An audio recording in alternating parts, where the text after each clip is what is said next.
चंद्र क्या होता है, बहुत सात्विक एनर्जी होती है ना। तीन तरह की एनर्जी होती है। जैसे एक तो बहुत इमोशनल होगा, पूजा पाठ करने वाला होगा, मतलब ऐसा देखते हैं ना आप, है ना, कि मतलब बहुत अपने घर वालों से अटैचमेंट रखता होगा, मदर से अटैचमेंट रखता होगा, उसे बिल्कुल शांति चाहिए, उसे है ना लड़ाई झगड़ा, चाहे मेरे को कम पैसा मिल जाए, लेकिन आजकल के कम मिलते हैं ऐसे लोग, लेकिन ये कैसे लोग होते हैं, चंद गवन लोग होते हैं, यानी कि सात्विक लोग होते हैं।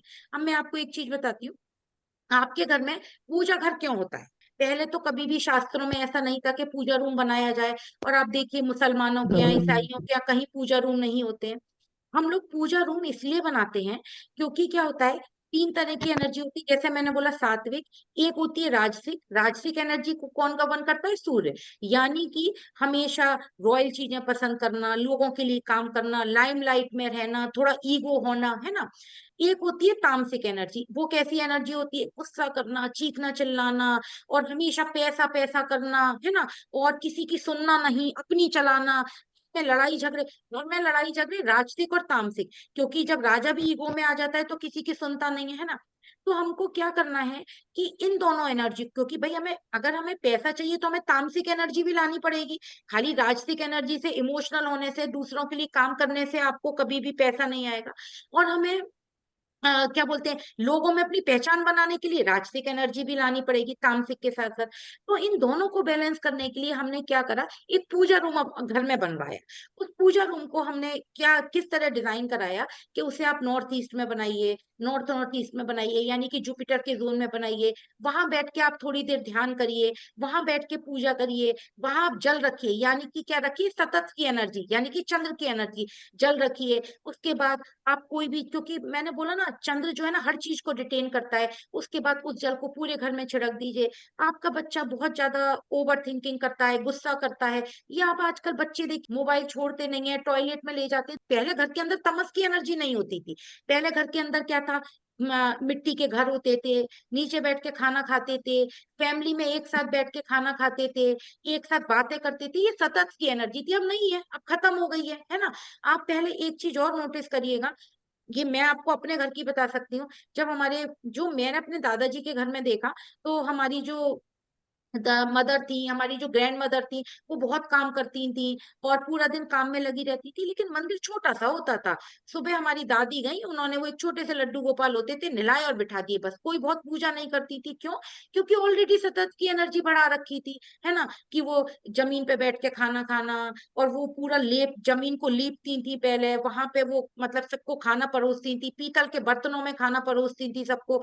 ये सारी एनर्जी थी। अब वो खत्म हो गई है, तो हम लोगों ने उसको किस किस में कन्वर्ट कर दिया कि भाई सतत की एनर्जी तो अभी भी चाहिए, नहीं तो आप लोग एक साथ रह ही नहीं पाएंगे। आप लोग जो है ना, राहु, राहु क्या है, मस की एनर्जी, वो कहाँ पर है, फॉरेन में। तभी तो वहां पे आप देखते हैं ना कि 16 साल के बाद ही बच्चे को अलग कर दिया जाता है, हस्बैंड वाइफ तुरंत अलग हो जाते हैं। क्यों? क्योंकि वहां पे सतत की एनर्जी है ही नहीं। तो हम लोगों ने उसको क्या करा, पूजा रूम में कन्वर्ट कर दिया कि आप वहां पे देखिए। फिर मैं आपको पूजा रूम का कॉन्सेप्ट बताती हूँ। पूजा रूम का कॉन्सेप्ट ये नहीं कि आप गए, आपने, आपके घर में लड्डू गोपाल हैं, भोले बाबा हैं, आपने एक लोटा जल चढ़ाया, घंटाली बजाई और चल दी, नहीं।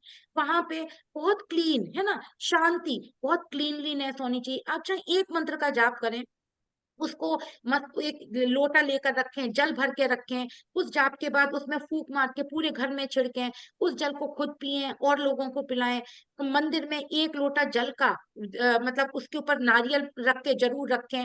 मंदिर में चांदी की मूर्ति या तो रखें, नहीं रखें तो वो बिल्कुल साफ होनी चाहिए, आप पीतल की रख लीजिए। चांदी की ठीक है, आप रख सकते हैं, लेकिन पीतल की बहुत पैसा देती है मूर्ति। आप ऐसा ना हो कि आपके जो ड्रॉर्स में, हिंदू फैमिलीज में तो मैंने बहुत देखा, ड्रॉर्स में खराब चीजें पड़ी हुई हैं, किसी मंदिर से चीजें मिली हैं, गंडे, ताबीज, भभूत, कपड़े, लाल कपड़े, वो सब ड्रॉर्स में भर दिए, नहीं।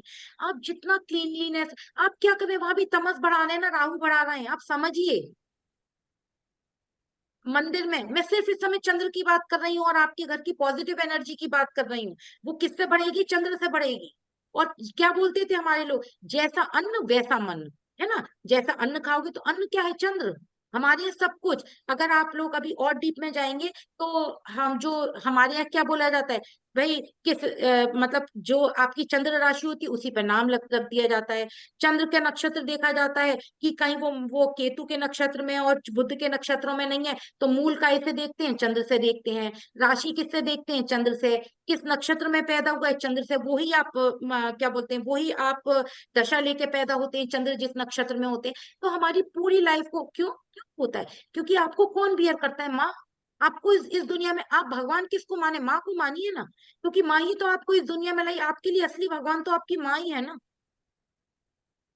चाहे बेटे की हो चाहे बेटी की हो। तो वो माँ कौन है? वो आपका घर है। देखिए, सबसे पहले जब आपका बच्चा पैदा होता है तो उसे संस्कार कौन देता है? माँ। माँ भी देती है, लेकिन सबसे ज्यादा संस्कार कौन देता है? आपका घर। वो उसको घर से, वो जैसे संस्कार लेकर निकलेगा, जैसे अपने पेरेंट्स को देखेगा, वही लेके स्कूल में जाएगा, वही कॉलेज में जाएगा, उसी से तो हमारा देश, उसका भविष्य तैयार होता है। तो सब कुछ कौन गवर्न करता है? आपका चंद्र गवर्न करता है। सतत एनर्जी गवर्न करती है। तो जो आपको बोला जाता है ना पॉजिटिविटी के लिए, ये कर लो वो कर लो, कुछ मत करिए। मंदिर को बिल्कुल क्लीन रखिए, वहां पानी जरूर भर के रखिए। आप वहां पे एक धूप बत्ती जरूर जलाइए, दीपक 1 घंटे जरूर जलाइए। अगर सतत की एनर्जी बढ़ानी है तो थोड़ा सा कपूर डेली लेकर आप उसको जलाकर अपने ब्रह्म स्थान में रख दीजिए, जो उसकी और कपूर सतत की एनर्जी में आता है, क्योंकि वो उससे है ना, हम हवन वगैरह करते हैं, पूजा में यूज होता है। उसको करिए घर के लिए, ऑफिस के लिए नहीं बोला मैंने, ये घर के लिए। ऑफिस में अगर सतत की एनर्जी बढ़ा लेंगे तो काम जो है वो खत्म हो जाएगा।